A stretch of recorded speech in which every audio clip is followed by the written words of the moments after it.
Bonsoir chers téléspectateurs et bienvenue à la Revue des Mordus. Ce soir en compagnie de Vincent Duquette, Jonathan Noël et Sinisha Shindik. La question qu'on se pose ce soir, peut-on être un vrai journaliste tout en étant fan?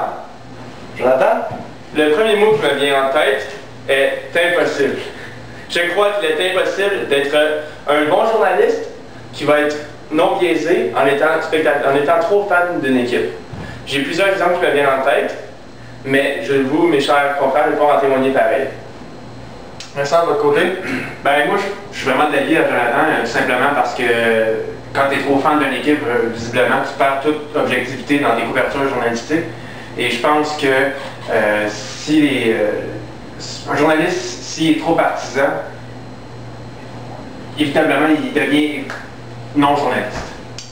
Mais la question qu'on se pose, c'est, en étant journaliste, veux pas, je vous pose la question, là, sous toute réserve, en étant journaliste, on n'a pas le choix, on est comme tous les autres citoyens, on a certaines préférences, on a certaines équipes, joueurs qu'on va préférer, donc vous ne pensez pas que c'est possible d'être fan tout en restant objectif? Moi, je crois que c'est possible, dépendamment de où l'on travaille. Par exemple, à RDS, on ne se cachera pas, c'est un poste de télévision pour le Canadien, qui est majoritairement pour le Canadien. Par contre, si on regarde TSN, qui est le frère de RDS en anglais, eux, ils sont plus diffusés les 6 équipes canadiennes, maintenant 7 avec l'arrivée des Jets. Donc je crois que oui, nous pouvons être partisans d'une équipe, mais nous devons seulement être branchés sur ce poste-là. Nous n'aurons pas de chance d'aller travailler ailleurs dans un plus gros market, si on peut l'appeler comme ça. Je suis probablement du même avis aussi. Je pense qu'il y a certaines stations de télévision qui ont la chance de pouvoir couvrir plusieurs sports et d'être peut-être un peu plus objectifs par rapport à ces sports-là parce qu'ils sont plus ouverts au reste des communautés canadiennes. Tandis que si on prend des chaînes comme RDS, comme si on prend par exemple le Journal de Montréal, ce qui veut pas sont vendus sur le Canadien. Pourquoi? Parce que c'est le sport qui est le sport numéro 1 au Canada, oui, mais c'est le sport qui va attirer le plus les francophones québécois. C'est le hockey et c'est le hockey du Canadien. Le hockey du Canadien qui est la seule équipe au Québec pour l'instant. Donc c'est sûr qu'ils vont plus en parler. Par contre, moi je pense que c'est vraiment un manque de rigueur journalistique d'avantager certains sports par rapport à d'autres et certaines équipes par rapport à d'autres. C'est pour ça que moi je pense que le point à jouer est très pertinent parce que justement l'avantage d'autres sports, puis il ne parle pas juste seulement de l'équipe, il ne parle pas seulement des Argonauts de Toronto quand il parle de Ligue canadienne. Il parle des Eskimos d'Edmonton, il parle des Stampeders de Calgary, il parle des Oilers de Montréal, des Tiger Cats d'Hamilton. Et il parle de toutes ces équipes-là équitablement. Et c'est ça que j'aime avec un réseau comme TSN. Mais encore une fois, TSN a l'avantage d'être partout au Canada et de rejoindre un plus grand nombre de gens. Tandis que RDS, Journal de Montréal, la presse et tout, c'est des médias francophones, donc ils ne peuvent pas, ils vont rejoindre plus des gens au Québec. Ce qui rejoint les gens au Québec, c'est le Canadien, c'est plate à dire, mais c'est ça. Donc si je vous pose une question, excuse-moi Joe, est-ce que les médias anglophones sont moins fanatiques que les médias francophones? Moi, je ne peux pas dire qu'ils sont moins fanatiques, je crois juste qu'ils ont une plus grande base de partisans à les rejoindre. Par exemple, au hockey, maintenant, avec la des Jets, il y a 7 équipes canadiennes. Donc, si TSN ou Sportsnet se concentrent seulement sur une équipe, ils vont laisser tomber 6 autres équipes de partisans. Donc, en fait, ça va faire qu'ils vont perdre la crédibilité, puis un autre poste va avoir la chance de s'installer dans leur coin. Donc, je trouve que TSN n'a pas le choix d'être plus non biaisé, d'aimer toutes les équipes et de tous les couvrir. En même temps, si on regarde les journalistes présents à RDS et à TSN, on voit qu'il y a vraiment une grosse différence en termes de connaissances sportives entre les deux réseaux. Là. On regarde les gens de RDS qui, au hockey, connaissent le Canadien et quelques-unes des autres équipes de la Ligue nationale, sans connaître vraiment ce qui se passe dans leur filiale mineure, là, si je peux me permettre. Tandis qu'à TSN, vraiment, les analystes et tout, ils connaissent tous les joueurs, d'où est-ce qu'ils viennent et tout. Ils connaissent aussi beaucoup les joueurs en Europe. Et je pense que c'est ça, il y a un manque au Québec. Justement, je trouve que les journalistes ont peut-être un peu trop un focus vers le Canadien et ils ne sont pas capables de justement couvrir les autres sports par manque de connaissances parce qu'ils sont trop focusés sur le Canadien. Il y a trop de journalistes aussi de la relève qui sont comme ça présentement. Il faut que ça change. Bon point. Mais le fait de changer ça, justement, est-ce que vous pensez qu'ils vont perdre une certaine clientèle? Parce que les gens, ce qu'ils veulent entendre, vous allez être d'accord avec moi, c'est entendre le Canadien. Ça ne les dérange pas d'entendre parler du Canadien 365 jours à l'année longue, c'est ça qui les intéresse, c'est pour ça qu'ils payent pour avoir RDS. Donc est-ce que le fait de sortir un peu de cette zone de confort-là, ça serait risqué pour eux? Ou... Moi je crois que oui, c'est risqué, mais en même temps, c'est un risque qui peut leur rapporter à long terme. Moi, personnellement, je refuse de regarder RDS, justement pour cette raison, que c'est tout le temps le Canadien. J'adore les Alouettes de Montréal, j'adore l'Impact de Montréal, 2 clubs à Montréal qui parlent de RDS, mais les Canadiens, même durant l'été, ils vont en parler pendant 10 minutes. Moi, je ne suis pas capable de ça, j'ai besoin de m'informer sur les autres sports. C'est pour ça que je regarde TSN ou Rogers Sportsnet, ou que lorsque je navigue sur Internet, je vais sur ESPN ou des sites comme ça. J'ai besoin d'avoir de la diversité dans ce que je regarde, ce que RDS ne peut pas me donner. Je n'ai rien à rajouter là-dessus, pour être bien honnête. Je pense que Joey a vraiment touché un bon point. C'est sûr que au Québec, les gens ils veulent entendre parler du Canadien. Les Alouettes, oui, ont une place quand même assez grande au sein du cœur des fans québécois, parce que c'est la meilleure équipe de football au Canada depuis les 2 dernières années. Par contre, encore une fois, c'est le Canadien qui prend le dessus au terme dans le fond, de la diffusion d'émissions. On voit plus d'émissions du Canadien, on voit plus d'articles de couverture du Canadien. Oui, c'est correct en quelque sorte, mais en même temps, je pense qu'en tant que journaliste, même si tu es affilié à la couverture du Canadien, tu te dois de connaître les autres équipes, tu te dois de connaître plus que le Canadien. Parce que quand tu arrives à la couverture journalistique, aux couvertures du match que tu dois faire, tu dois être capable de dire c'est quoi les statistiques des autres équipes. Tu dois être capable de dire ce à quoi le Canadien doit faire face. Puis ça, je pense que c'est un manque au sein des journalistes qui sont affiliés à la couverture du Canadien. C'est sûr que j'enlève rien aux Mathias Brunet, François Gagnon et tout.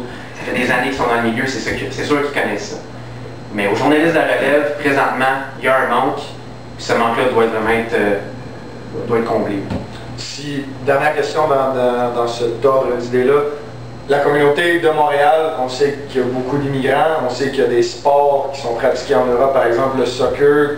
Est-ce que vous pensez qu'il mériterait d'avoir une plus grande attention portée dans les médias ici, que ça pourrait intéresser les gens, parce qu'on sait que la Coupe du Monde, c'est l'événement le plus suivi au monde, ça arrive une fois aux 4 ans. Mais il y a la MLS, il y a l'Impact qui s'en vient dans la MLS, est-ce que vous pensez que ça va faire un engouement autour de ça, puis ça pourrait intéresser les gens éventuellement de parler plus d'autres choses, par exemple, que le hockey? Absolument. Moi, je crois que les gens n'auront pas le choix et que les chaînes de télévision devront suivre. Parce qu'on a l'Impact qui s'en vient à MLS, c'est une grande étape pour le sport au Québec. Le soccer est le sport le plus pratiqué au Canada. Ça dépasse le hockey, le baseball, le football, tous ces sports. Donc, on n'a pas le choix d'aller rejoindre les jeunes qui grandissent en jouant au soccer. Bien que c'est pratiquement impossible pour un jeune de notre âge de se rendre professionnel au soccer en Europe, il y a toujours le mince espoir qu'on a tous des joueurs pratiquant notre sport plus jeune, de justement se rendre professionnel. Ce serait le fun qu'on puisse regarder un petit peu plus longtemps en présentant des matchs de la Ligue, la saison régulière, en Angleterre, en Italie par exemple. On présente des matchs, mais c'est toujours la Ligue des champions. Parfois l'Euro lorsqu'on est dans les zones éliminatoires. La Coupe du Monde, c'est jamais à RDS, c'est tout le temps à Radio-Canada, si je ne me trompe pas.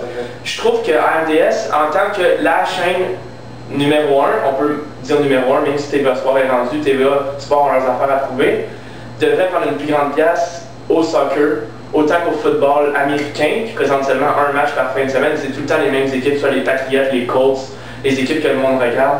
Je crois qu'il devrait avoir une plus grande place au sein de la communauté, justement à cause du nombre d'immigrés présents à Montréal. Moi, je suis tout à fait d'accord. Le marché est là. Pour le soccer, il y a un excellent marché pour les diffuseurs ici au Québec pour diffuser des matchs de soccer. Si on regarde TVA Sport, d'ailleurs, ont acheté des droits pour diffuser des matchs de soccer. RDS2 ont fait la même chose. Donc, je pense que ça s'en vient, cette mentalité-là, vers ce sport-là qui est très populaire en Europe, très populaire aussi, qui commence à être populaire en Asie, en Afrique et tout. Là, il y a des grosses équipes qui sortent de là. Donc, oui, il y a un marché pour ça définitivement, ça s'en vient, il faut être patient, mais je pense que de là à déclasser le hockey, ça va prendre encore quelques années, quelques décennies là, avant que ça arrive, parce que le hockey c'est le sport numéro 1, mais si on en revient au hockey, le hockey c'est pas seulement le hockey du Canadien, c'est le hockey de la Ligue nationale de hockey, le hockey de la Ligue américaine, la Ligue junior du Québec, Ligue de l'Ontario, Ligue de l'Ouest.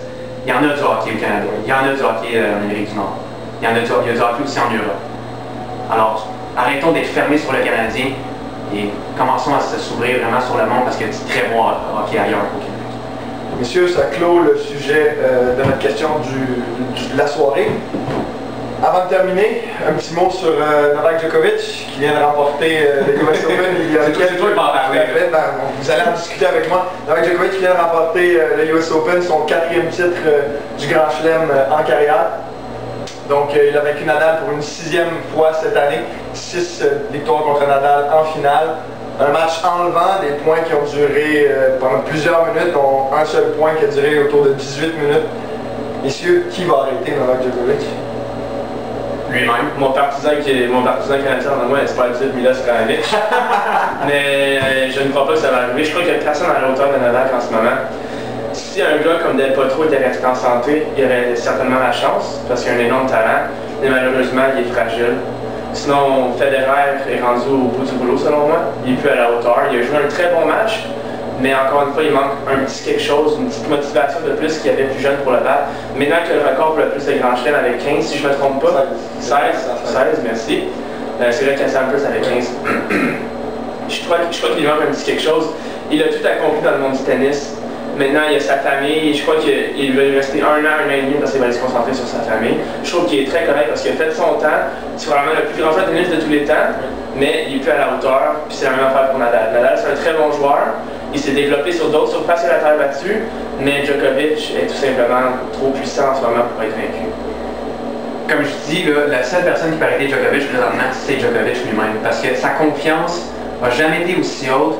Peu importe les points qu'il fait, les erreurs qu'il fait, on dirait qu'il y a toujours une espèce de motivation qui sort en lui pour l'amener vers la victoire. Puis, dans le fond, tant que cette confiance-là va être au maximum, il va être imbattable. Je pense que Vincent, tu ne peux pas mieux dire la grosse différence avec Djokovic cette année, c'est entre les deux oreilles. Ah ouais, totalement. Tous les moments frustrants de l'année passée qui ont coulé Djokovic cette année, il réussit à les transformer en moments positifs, à ressortir un regain d'énergie de ces moments négatifs-là. On l'a vu contre Federer, il a été frustré par la foule parce que la foule se ralliait derrière Roger. Il voulait que Roger réussisse à battre Djokovic.